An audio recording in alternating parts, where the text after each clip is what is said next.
must be the center of your relationship. Dapat sa isang relasyon, nandun lagi ang Diyos. Hindi maganda sa isang relasyon na wala ang Diyos. This is the day you've made, and your mercies are new. Your promise is true. This is the day you've made. By the help of God, I promise, mahal, that I will always beside you through good and bad. Dahil lagi mo pinararamdam sa akin na espesyal ako sa puso mo. Salamat, mahal. Dahil nagdesisyon kang ako ang maging tabiyak ng puso mo habang buhay. So my heart will sing. You are good. You are good. Magpagabait ka, tapos magmahalan kayo. I will bless Ayusin mo. Ayusin ko. Ano ba? 5. 5? 5 batik? Anak. 5 anak. Okay, 5 batik. with all that I Thank you pa. Thank you po. I will rejoice and be glad in you. There's a supernatural praise. Gusto ko lang ikwento na the first time I saw you, wala akong idea actually na ikaw yung binigay sa akin ng Panginoon. So my heart will sing. You are good. You are good. Pinagdasal ko, mahal, sa Diyos na dalhin niya ako sa bagay na gusto niyang mangyari sa buhay ko. At purihin at dakilain ng Diyos sapagkat ang gusto niya ay nangyari na.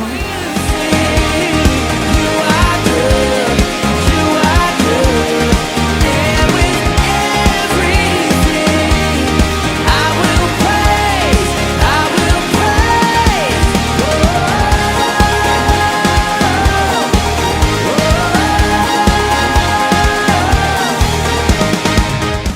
Payo ko lang sa anak ko, kung ano man ang sa kanyang kaarawang kasal ngayon, sana maging maganda ang susunod pa ng mga araw habang buhay na pagsasama nila. This is the day you've made, so I will give you praise. Whatever comes my way, I reach. Siguro kung di kita nakilala, baka di ako Kristiyano ngayon. But I believe it was predestined na. And I'm glad na ikaw yung ginamit ng Panginoon para makilala ko siya. You've made, so I will give you praise. Whatever comes my way, I rejoice in you. This is the day you've made, so I will give you praise. Whatever comes my way, I rejoice in you. Say, You must be faithful to one another.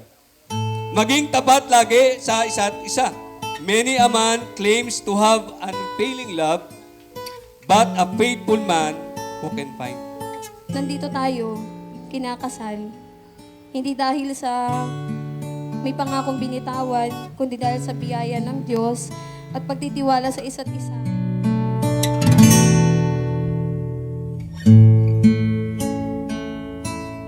Ikaw at ako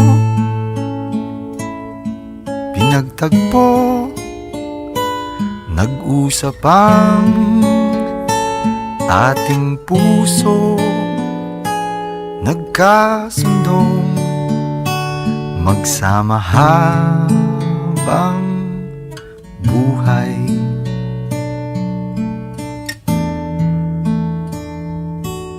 Nagsumpaan sa may kapal, walang iwanan, taginit o tagulan, haharapin bawat unos na magdaan. Before, I often felt that I am not normal. I used to believe that I was incomplete. I was limited. I have low confidence. I am a pessimist. I self-pity most of the time. And it affects my personality. Katiyakan,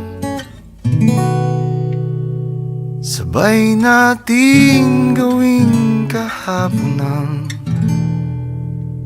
bukas And thankfully, nung nakilala ko yung Diyos, pinagaling niya ako. By the grace of God, na ginamit ka niya to help me conquer my self-diagnosed anxiety. And I am grateful that you accept me entirely given my condition. In you, mahal, I sense Christ's love. Tayong dalawa may kanya-kanya sa isa't isa. Tayo ay sumasandal.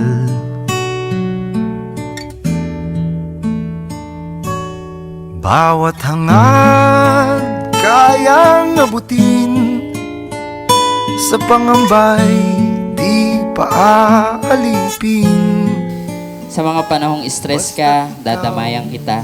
Sa mga panahong galit ka, uunawain kita. Sa mga panahong nagkakamali ka, patatawarin kita.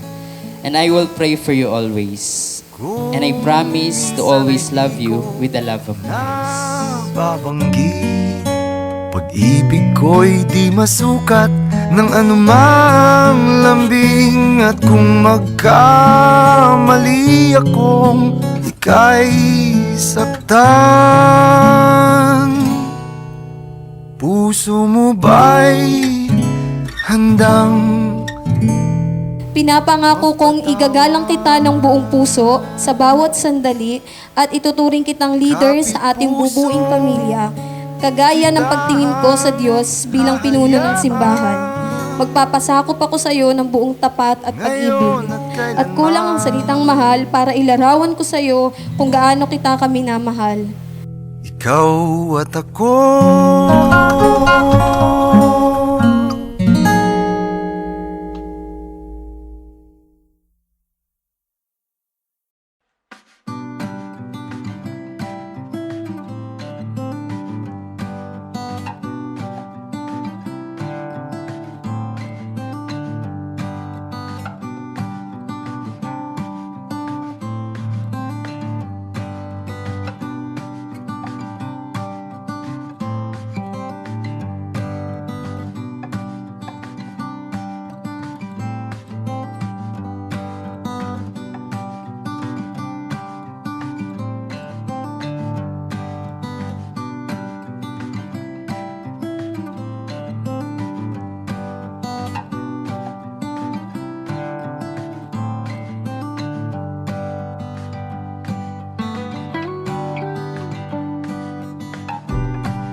Kahit minsan di nabahiran ang kabanalan, kalwalhatian. Salamat sa sukdulang biyaya mo. Dakilang Diyos na nagbasbas ng banal na estado ng kasal, na kumakatawan sa banal na pag-iisa ni Kristo at ng kanyang simbahan, pagpalain mo ang inyong mga lingkod na sila'y magmahalan, maggalangan, pahalagaan ang bawat isa. Sila ay magsasama ng tapat, may pasensya, may karunungan at tunay na pagkamakadiyos. At ang kanilang tahanan ay mapuspos ng pagpapala at kapayapaan sa pamamagitan ni Kristo Jesus na aming Panginoon. Amen.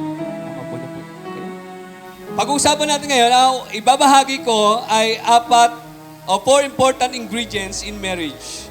Saglit lang po ito.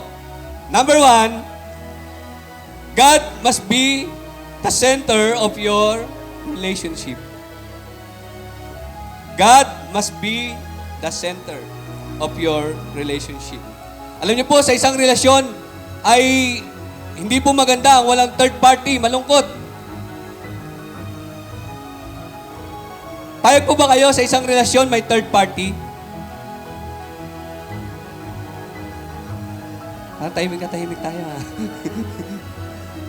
I mean, hindi po tao ang pinag-uusapan, ang tinutukoy ko, kundi dapat sa isang relasyon, nandun lagi ang Diyos. Agree? Hindi maganda sa isang relasyon na wala ang Diyos. Hindi kasiguraduhan na magtatagumpay na magsasama ang mag-asawa ng matagumpay na pagsasama kung wala ang Diyos. Kaya dapat lagi inuuna ang Diyos. Lagi siya po yung we put God first sa inyo pong relasyon. At nakakatuwa po, no? Dahil itong dalawang ito na magkapareha ay talaga naman, masasabi ko na lagi nilang inuuna ang Diyos. Kung hindi niyo po na itatanong, tanongin niyo na rin. Sila po ay parehas naming member sa church. At nauna po si Teacher Jonah, no? Na napunta po sa church namin. In-invite po siya ng isang kapatiran din namin sa church. No? At nagkakilala po sila, chichismis ko na kayo, sa school. No? Hindi pa sa public school. Sila po ay nagtuturo pa noon sa private school. No? Sa, ano ba yan? Sa GMA? Sa Ma'am Bisaya. No? Doon sila nagtuturo. At nung makita po sa kwento po ni Sir Lester, nung makita po daw ni Teacher Jonah, si Sir Lester, talagang nabighani na siya agad. Nagka-crush na raw po agad si Teacher Jonah. Ayun po ay sa version ni Sir Lester. Pagdalawa lang po kami ng, no? Pero yung totoo talaga, yung real talk, nagustuhan ni Sir Lester si Teacher Jonah. No? Kaya lang, dahil nga magkaiba yung kanilang pinaniniwalaan o pananampalataya, siguro dahil naman na nagugustuhan, may pogi naman si Sir Lester, sabi ni Teacher Jonah, yayayain ko to sa church. Gagawin ko rin tong Christian. Christianuin. No? Pero hindi po. Nakikita po kasi lagi ni Sir Lester, Sir Lester, si Teacher Jonah, sa loob ng school nagdi-devotion si Teacher Jonah. Lagi nagbabasa ng Bible, nagdi-devotion, at naiintriga po si Sir Lester. Hanggang sa tinuruan din ni Teacher Jonah si Sir Lester mag-devotion. So nagkaroon sila ng fellowship pala. Tsaka evangelism. Evangelism. No? At to make the story short, ay nayaya niya po si Sir Lester at patuloy po nilang pinapanalangin. Habang sila po ay nananalangin at doon na nga po na-confirm ni Teacher John na through prayer na si Sir Lester na nga po yun. And finally, nandito na po sila. Palakpakan naman natin ng Panginoon. At isa ako sa mga nabibless sa kanilang buhay, sa kanilang relationship, when it comes sa paglilingkod din sa Diyos. Bakit po? Yung sinasabi ko kanina na put God first, Matthew 6:33, yung sinasabi po roon na laging uunahin ang Diyos, seek ye first the kingdom of God in His righteousness, and all these things shall be added unto you. Nakita ko po yun sa kanilang mga buhay. Bakit po?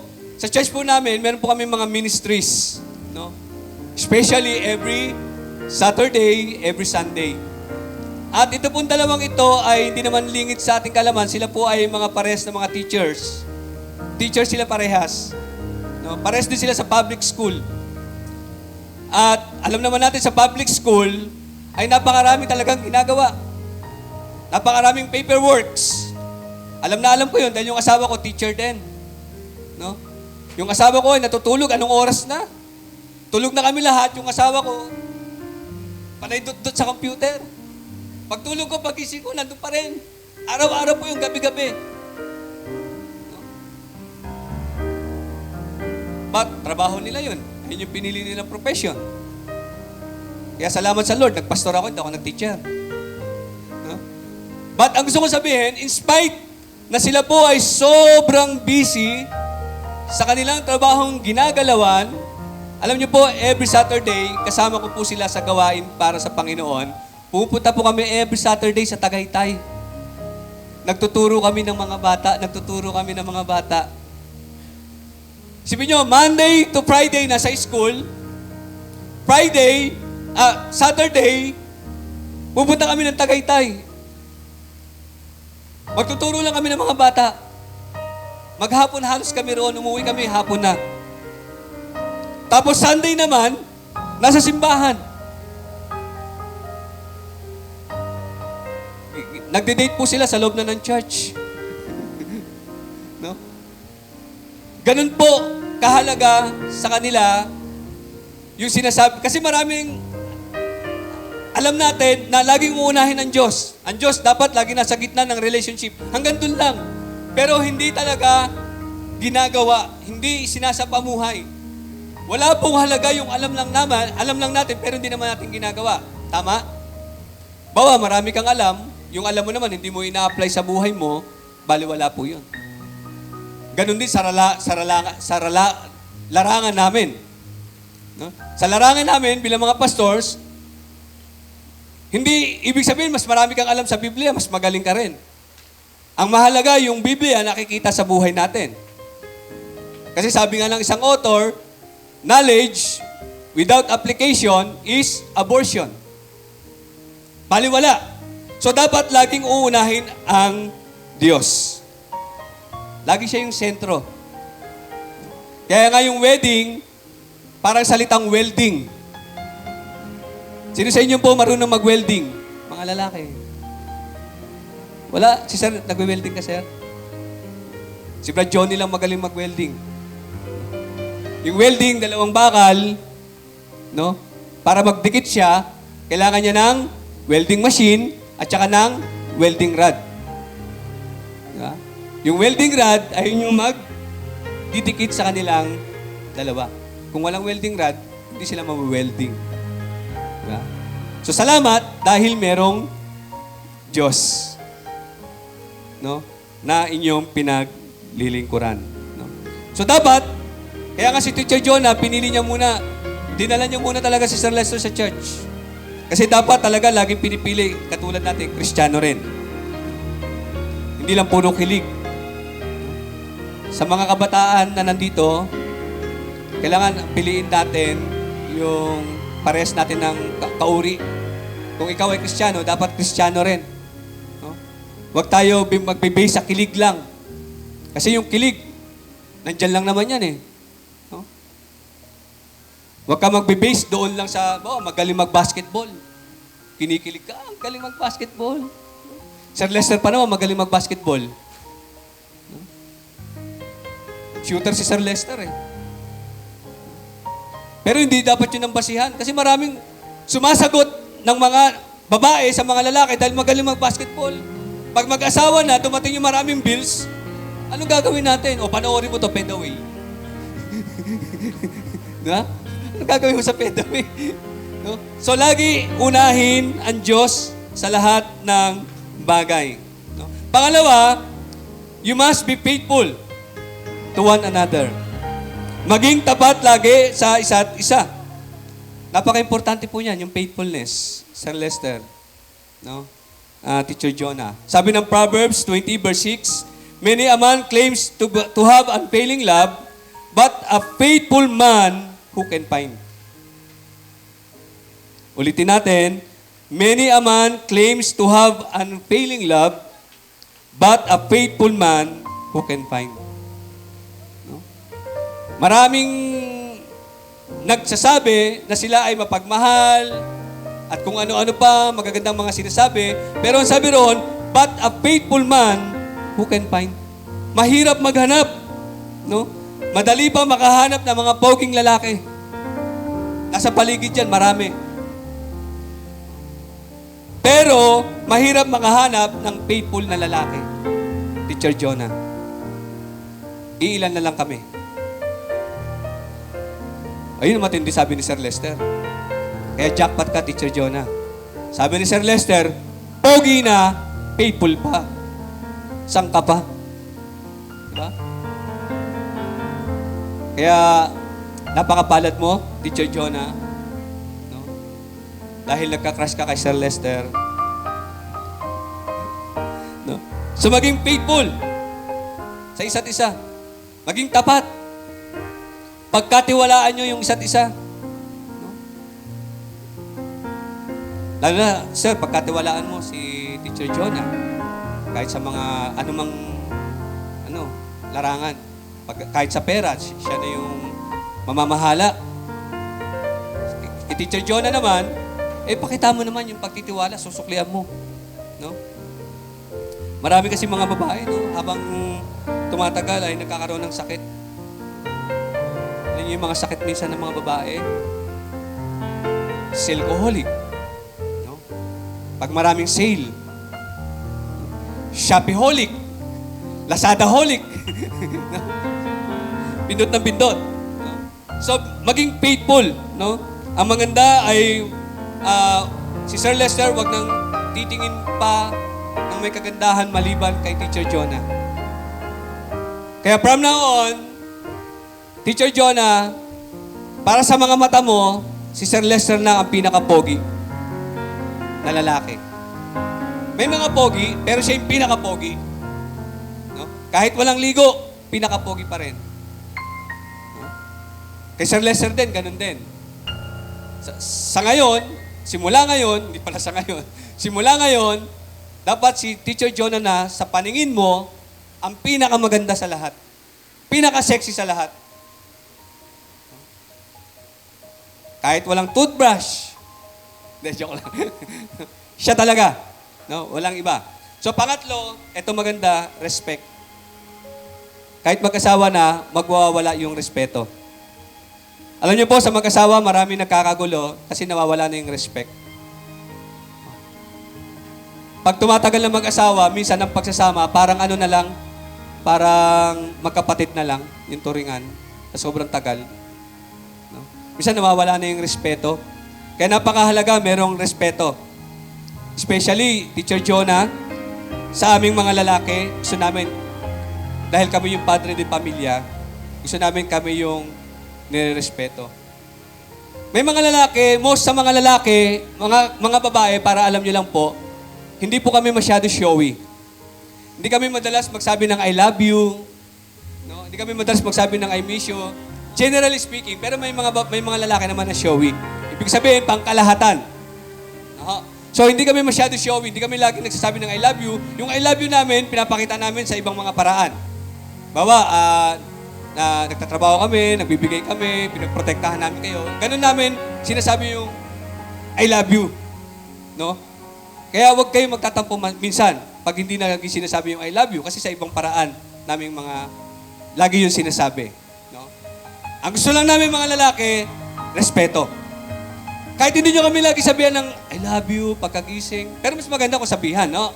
Pero kami mga lalaki, gusto namin lagi respeto. Pag nararamdaman namin na nirespeto kami, napipil namin yung love. Kaya sa family, ang gusto namin, kami mga lalaki, sa amin lagi ang huling salita. Tandaan niyo po yan. Tinuro ko na sa inyo. Pag magkasama na kayo, huwag ka nang iimik, teacher. Kay Sir Lester ang huling salita. Pag sinabi ni Teacher Jonah, Sir Lester, magsaing ka na, opo. Sa'yo ang huling salita, opo. Maglaba, ang sagot, opo. Diba? Maglinis, opo. Sa'yo ang huling salita. Yes, darling. No? Laging ganun lang, opo lang ng opo. No? So, kay Teacher Jonah naman, ay ipakita rin natin, no? Yung suporta natin kay Sir Lester. At panghuli, communicate to one another. Mahalaga yung nag-uusap. No? Mahalaga lagi nag-uusap. Walang bagay na hindi masusolusyonan kung hindi pag-uusapan.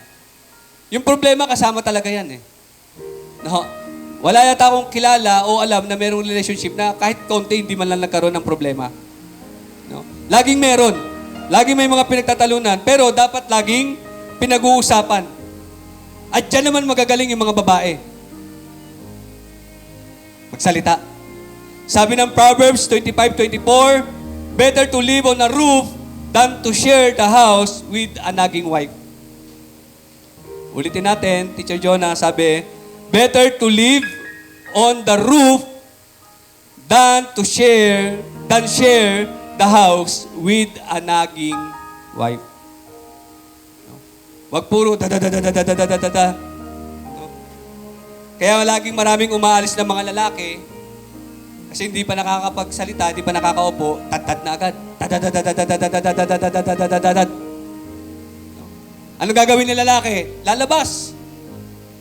Palabas pa lang, tuloy-tuloy pa rin yun, parang Armalite. O ano ngayon, saan ka pupunta, ha? Kaya, di pa ako tapos sa'yo, di pa ako tapos mag-sermon. No, layas ka na naman. Buti na lang, hindi si Sir Lester ganon. Sa tagal Sir Lester ay talagang yung masunurin. Matsunurin. Kay Teacher Jonah. No?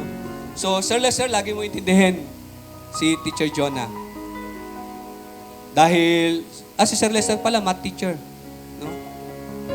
Mas madali pang intindihin yung algebra, yung statistic, trigonometry, kaysa sa babae. Babae, mahirap spellingin minsan, no? Kaya intindihin mo. No? Diba, laging sabi, ang mga babae parang adobo, kulang pag walang toyo. Sorry. No?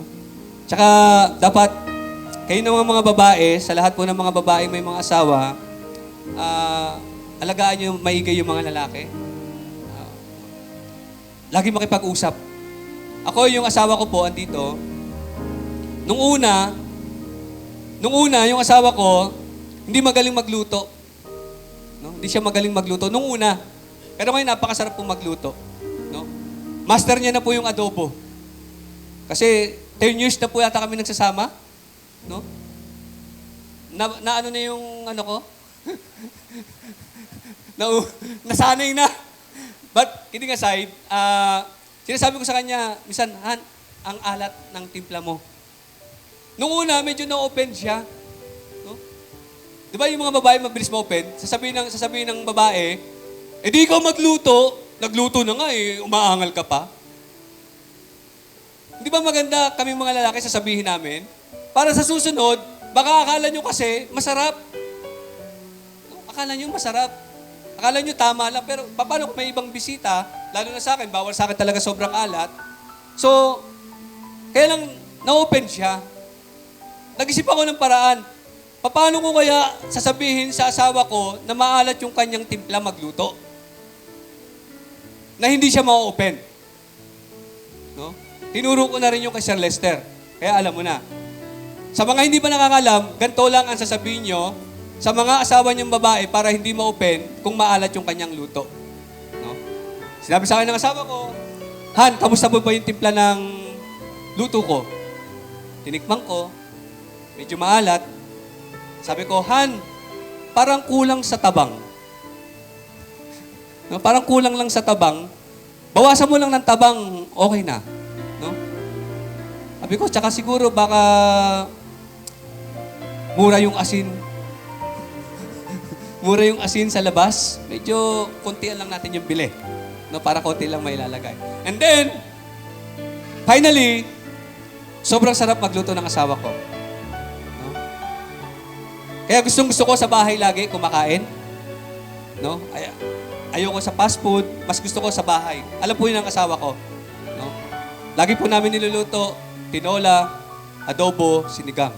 Tinola, adobo, sinigang. Tinola, adobo, sinigang. Hindi naman. Minsan may pritong galunggong. But anyways, ganun po. Walang bagay na hindi mapag-uusapan kung hindi po, walang bagay na hindi masosyonal kung hindi po tayo mag-uusap. Laging may solusyon sa lahat ng bagay. No? Kaya, ang mga babae tahimik lang eh. May mga babae naman, tahimik lang. Hindi nagsasalita. Pag masama loob, tahimik lang. Tapos susuyuin mo, no? Bakit? Ano nangyari? Wala! Galit ka? Hindi!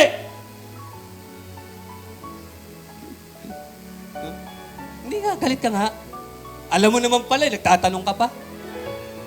Ganun. So, kailangan, sir, nako, mamamaster mo yung mga ganun. So, kakausapin, no? Yung iba kasi, yung iba naman gusto palipasin lang yung araw, palipasin lang yung oras, yung sama ng loob, no? Pero kung mga 6 months na, hindi na normal yon, sir. Hindi na siya normal. No? So sa pag-aasawa, lagi natin tandaan yung 4 na yon. No? Una, ang Diyos ang magawing sentro ng relasyon. Pangalawa, maging faithful sa isa't isa. Pangatlo, respect one another. At pang-apat, mag-usap, communicate to each other. So, at talagang napaka-thankful ko sa Lord dahil ang pinili ko, Ma'am Jonah, ay tulad ni Sir Lester. Isang lalaki na talagang grabe yung pagkatakot sa Lord. Ayan, kaya po talagang napaka-bless mo. Ako, napaka-bless dahil ang aking pangasawa ay talagang isang sinasabi nga na isang leader din sa iglesia. So talagang nando siya, tumatayo, nagpapayo para din sa mga mag-asawa. Ayan. Then sinasabi din niya na kung paano niya ako pinagbibigyan. So, sana, Sir Lester, tularan mo rin siya na kung minsan nga, ako ang papampam.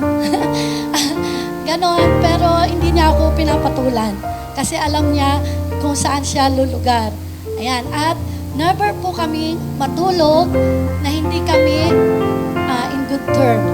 Talagang pinagsisikapan namin yan. Kahit abutin kami ng alas 12 pag kami may pinagtalunan, basta hindi kami matutulog na hindi kami sweet na sweet. Kaya alam mo na, ano na ang kasunod ni joke. So talagang nakakatuwa at talagang nakaka-bless na pagising mo sa umaga, ano siya, gigisingin na niya ako, malilate ka na, I love you. So sabi nga namin, hindi naman mahirap sabihin yung I love you eh. Di ba? Na yung iba kasi, katulad nung history ng family ko, pinapakita namin yung love, pero never kami magsalita. Pero pag minsan, natutuhan ko sa amin buhay, mag-asawa, importante rin na marunong kang magsalita. Sabihin mo rin talaga. Actually, ultimo yung ganun namin, pinag-uusapan namin yan. Kasi sabi nga namin, sabi ko, alangan ko lang mag-enjoy, di ba dapat fair ganun. So talagang lahat ay pinag-uusapan at lahat ay naaayos pag nag-uusap. Although yung asawa ko ang tipo yung tahimik, pero pag sa amin dalawa, hindi siya tatahimik hanggang hindi niya ako na i-correct pag ako'y mali. Ganon. Ako rin naman sa kanya. So ang pinakasikreto namin, nag-uusap, hindi kami natutulog, nang hindi kami magkabati. Then, dahil siya nga ang tatay, so sabi ko, pa, ikaw lagi mag-initiate na para masimulan natin sa atin anak na paggising, tatanungin namin, nag-pray ka na sa Lord, nag-thank you ka na at nagising ka anak. Then, pinalaki namin ng ganun yung amin anak. Then, sa pagkain, prayer. Then, lagi kaming may prayer devotion sa gabi na mag-asawa. So, talagang nakita namin at naandoon yung blessing ni God na pag talagang consistent kayo. Kasi yun yung inyong ini-aim. Sabi namin, tayo ay mag-aim ng family na talagang solid hanggang kamatayan. So, kailangan natin trabahuin. Hindi kasi naman pwedeng hindi tinatrabaho yun eh. So, hanggang sa graduate na po yung anak ko ng college, yung isa sa October, so makakatapos na din yung dalawa. Pero ang nakita namin, dahil mismo yung asawa ko yung nag-disciple sa mga anak namin, kasi mas busy po ako kaysa sa kanya. Pinag-usapan namin pati sa trabaho, kasi nagkapalit po kami ng role. Nung una, siya nag-work, then ako po ay full-time housewife. So masaya po ako doon sa pagiging full-time housewife dahil alam ko na mas maaalagaan ko yung anak ko. Pero may pagsubok na dumating sa amin, nagka-cancer po yung husband ko. So sabi namin pa, di ba, hindi naman kahinaan na isang lalaki na hindi siya nag-work. Mas maganda yung potential na ako magtrabaho kasi mas may kikitain. So pinag-usapan namin, willing ka ba na ikaw sa bahay, ako yung lalabas? So nagka-usap po kami ng maayos, then naging baliktad yung role. Pero kahit baliktad yung role namin sa pagkita ng pera, pero siya pa rin yung boss. Pinapakita ko pa rin na siya pa rin yung hari ng aming tahanan, hindi ako. So yun yung nangyari at praise God po, para di sa lahat, nakakatuwa po pag talagang isang pamilya, lalo na ang tatay, ang namumuno sa tahanan na ilapit ang lahat sa Panginoon. Yun lang ang may bibigay kong tips sa inyo. Salamat. Ayan. Salamat po, Ninang. So, minsan tinatapos yung relasyon, hindi yung problema, di ba? So, wag hayaang lumubog yung araw, no? Nang hindi kayo nag-uusap o matulog nang hindi nag-uusap. Kaya pag may problema, pwede naman wag muna kayo matulog. Kung ayaw nyo pag-usap. But anyways, kanina po habang pinapakinggan ko si Pastor, iniisip ko naman kung ano yung sasabihin ko. Dahil kanina, pagising ko, pagbasa ko sa text nila, Sir, magsasalita ka daw po. Medyo kinabahan na po ako. And then, nung pinapakinggan ko po si Pastor, iniisip ko kung ano yung sasabihin ko. Nabanggit na ni Pastor lahat, yung 4. So, ang hirap mag-isip ko ano sasabihin ko kay Lester at aking ipapayo ay naipayo na. And then, nung magsalita po si Ma'am, nabanggit din po yung aking isang sasabihin. Ano pa sasabihin ko? Nasabi ng lahat. Ano po? So, ang isa advice ko na lang po, dagdagan ko lang din po yung kay Ma'am. Tama po yung kay Ma'am na, at kay Pastor kanina sinabi na babae, lalaki kasi talagang hindi na nawawala sa atin yung differences. Ginawa po talaga tayo magkaiba na pinagbuklod, no? So, nandun pa rin po yung differences sa atin. So, lagi nating isipin na kaya nga kayo nagsama ay mahal nyo ang isa't isa. So, hanggat maaari, pag dumarating yung hindi pagkakasunduan, ay hanggat maaari ay gawa natin ng paraan. Kasi mahirap matulog, lulubugan ng araw na magkaaway pa kayo, di ba? So, yun idaladala nyo sa puso nyo, sa isipan nyo. Hindi rin talaga kayo makakatulog. Nakahigaman kayo, talikuran, diba? Pero hindi pa rin kayo kampante, no? So, isipin natin lagi na bago talaga matulog ay isipin natin na maayos kung ano man yung pagkakaiba na meron tayo, no? And then, ang pangalawa po ay ang ito kasing pagpapakasal ay simula na ng pagpapamilya. At isa pong napakahalagang responsibilidad na ating harapin ay ang pagkakaroon natin ng anak. Hindi lang naman mananatiling kayo lang dalawa eh. So, sabi nga ng Diyos, di ba, humayo after ng kasal, humayo kahit magpakarami. So, magkakaroon kayo ng anak, may papayo ko sa inyo kapag kayo ay meron ng pamilya, meron na kayong mga anak, ay wag natin pababayaan ang ating mga anak. dahil mas maapektado ang mga bata sa mga bagay na ginagawa natin. Sila yung unang-una na apektuhan. No? Sila yung unang-una nagdumadanas ng sama ng loob. Sila yung nahihirapan sa oras na mga maling desisyon natin bilang mag-asawa. No? Kaya hanggat maaari, maging mabuting magulang kayo sa inyong magiging anak. Ano po? So yun lamang po ang aking dalawang may papayo sa dalawang mga bagong asawa. Maging mabuti kayong ina at ama sa inyong magiging anak. Para pagdating ng araw, ang akin lang lamang ay hindi ko sinasabi, maghirap kayo, magsama kayo sa hirap at ginhawa. Ang gusto ko, magsama kayo sa saya at ginhawa. Sana lahat maano nyo yung pagsasama na buong tapat. Yun lang naman ang masasabi ko. Nadagdag dito sa mga ninang at ninang. Sana ipangako nyo sa isa't isa na kayo ay magsama. Salamat sa lahat. Lagi mong tatandaan, mahal na mahal kita. Lagi nakasuporta si Mama. Alam mo yan, sa simula pa lang. Kaya sana kayong dalawa magmahalan kayo sa hirap at ginhawa. Mahalin niyo ang isa't isa. Pag-usapan ng problema, kung ano man. Basta unahin niyo lang si God. Yun lang ma-advise ko sa inyo. Salamat. Ang masabi ko lang, yung pagsama sa katiwasay, yung magmahalan sila, kailan makakuha sila ng mga anak. Ang masasabi lang po sa anak ko, ipagpatuloy lang ang ginagawa nila. At pagmamahal at tiwala. Yun lang masasabi ko sa anak ko. Na simbolo ng pagsasama ng dalawang pusong nagmamahalan. So, katulad ng singsing, ganda, pwedeng isanla. Bilog, ibig sabihin ang parang sagisag ito ng pagmamahalang walang hanggan. Sa sagisag ng pangako natin sa isa't isa, sa pamamagitan ng singsing na ito, pinapakasalang kita sa ngalan ng Ama, ng Anak, at ng Espiritu Santo. Sa gisag ng pangako natin sa isa't isa, sa pamamagitan ng singsing na ito, pinapakasalan kita sa ngalan ng Ama, ng Anak, at ng Espiritu Santo. Amen. Amen.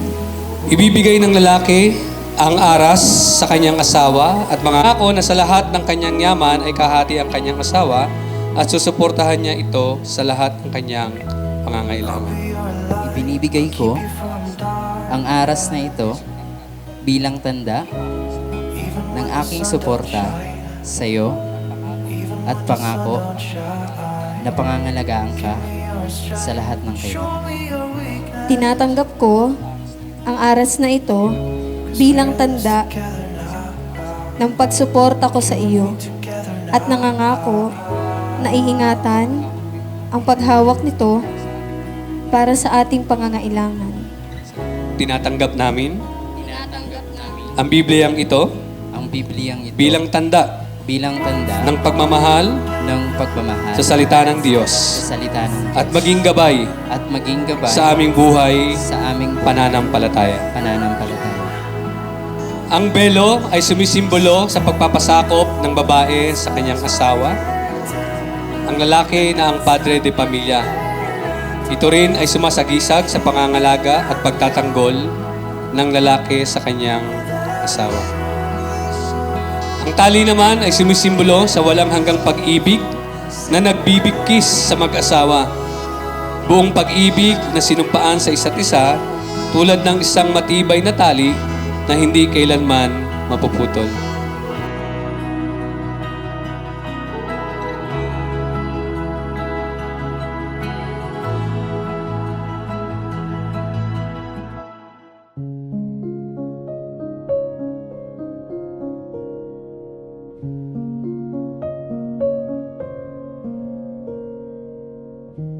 Ang pagsisindi ng kandila ay sumisimbolo sa dating hiwalay na buhay na ngayon ay pinag-isa na sa Panginoon at hindi na mapaghihiwalay ng tao. Kayo ay iisa na. Yung dating dalawa ay magiging isa. Subalit, kung dati si Sir Lester namumuhay ng sarili niya, ngayon ay hindi na. Huwag yun ang buhayin. Minsan may mga problema na dumarating sa buhay ng mag-asawa, nagkakaproblema. Minsan, yung mga babae nanghihina. No, nanghihina siya, nagkakaroon siya ng problema. Pero tuwing nanghihina ka, namamatay ang kandila mo, huwag mo kakalimutan, meron kang asawa. Na pwede kang lumapit sa kanya at humingi ng tulong. Huwag ka kung kani-kanino muna lalapit. Lapitan mo muna yung asawa mo. Kasi siya rin si Sir Lester. Ikaw si Sir Lester, ikaw rin si Teacher Jonah. Dapat lagi kayo nagtutulungan. Kung sakali naman si Sir Lester, hindi naman murkit lalaki ay laging matatag. Minsan nanghihina rin. Patay mo, Sir. Dumarating sa punto ng hihina, huwag mo rin kakalimutan, Sir Lester, may Teacher John ng asawa ka. Lapit ka rin sa kanya. At makisindi ka sa kanya, Sir Lester. Paano ngayon yan, Pastor? Parehas kaming bagsak. Kami ang may problema sa isa't isa.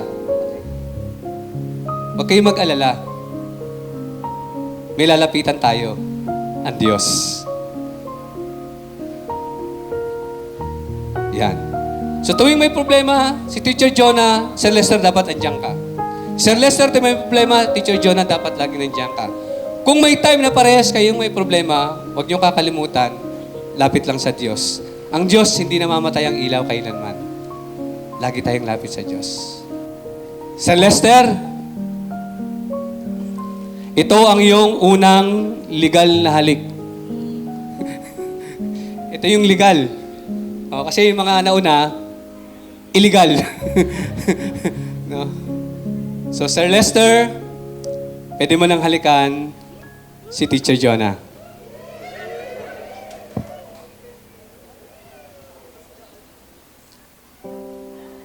Teka lang.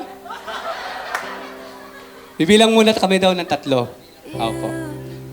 Hindi pa tapos eh. Okay, bilang tayo. 1, 2, 3, go!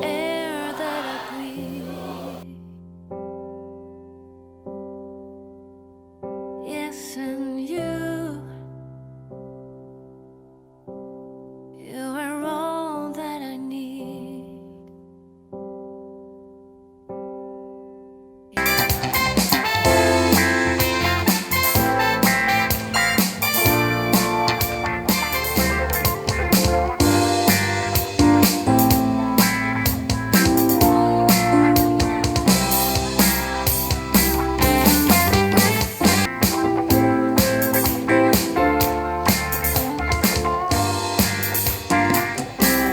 Di ko kayang isipin, hindi ko kayang sukatin ang pag-ibig mo, Jesus, na iyong binigay sa akin. Salamat, salamat, O Jesus, sa pag-ibig mo. Walang ibang nagmahal sa akin na katulad mo. Salamat, salamat, O Jesus, sa pag-ibig mo. Ako'y magsasaya sa piling mo. Salamat, salamat, O Jesus, sa pag-ibig mo. Walang ibang nagmahal sa akin na katulad mo. Aking sinta, ano bang meron sa'yo? Pag nakikita ka na, bumabagal ang mundo. Pag numingiti ka, para bang may iba.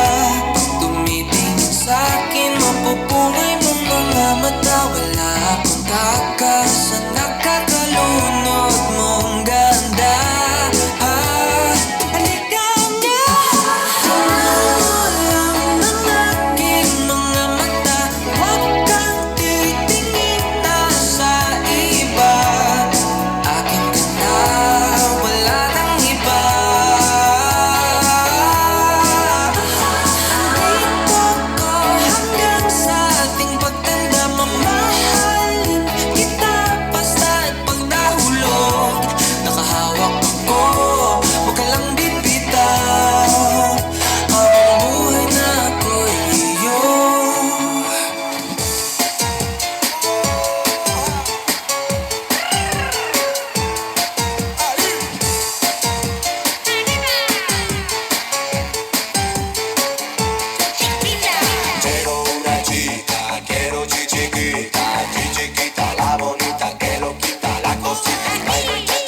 Ay, chiquita, chili chacha es lo que para la maldita.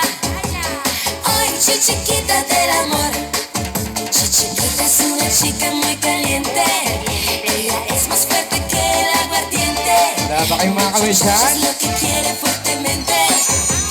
Ay, chiquita, qué calor. Ay, guys, look into her eyes. Ikaw at ako pinagtagpo, nag-usap ang ating If you want to bless the couple with any amount, this is the best time. Give it to the couple. magsama habang buhay.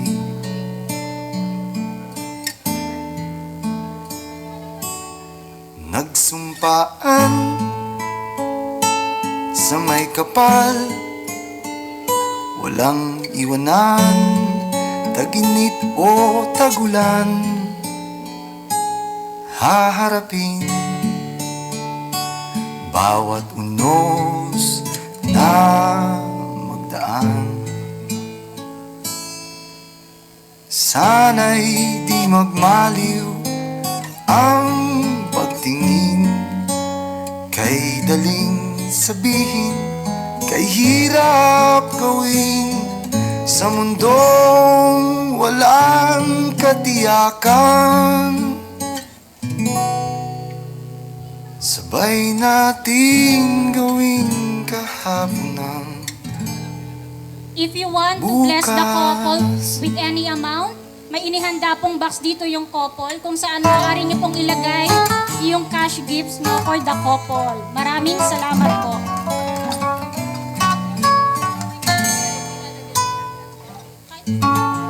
Ingat kung magkamali akong ika'y saktan.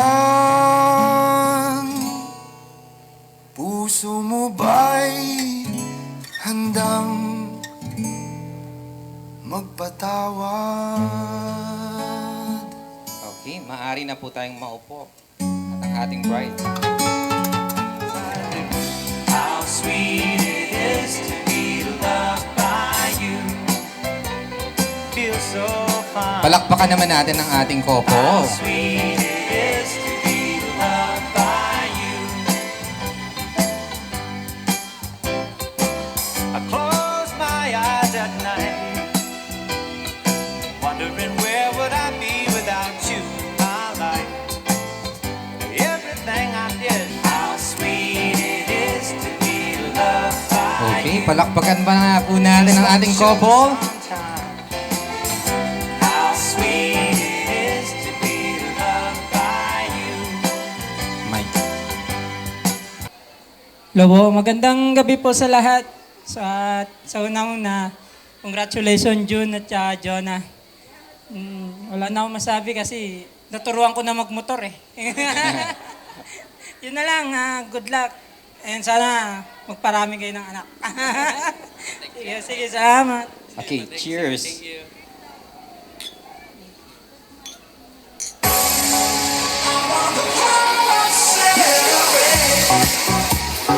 Sa pagbilang ko ng 3, sabay-sabay po natin patunogin ang ating mga baso, alright? In 3, 2, 1, kiss!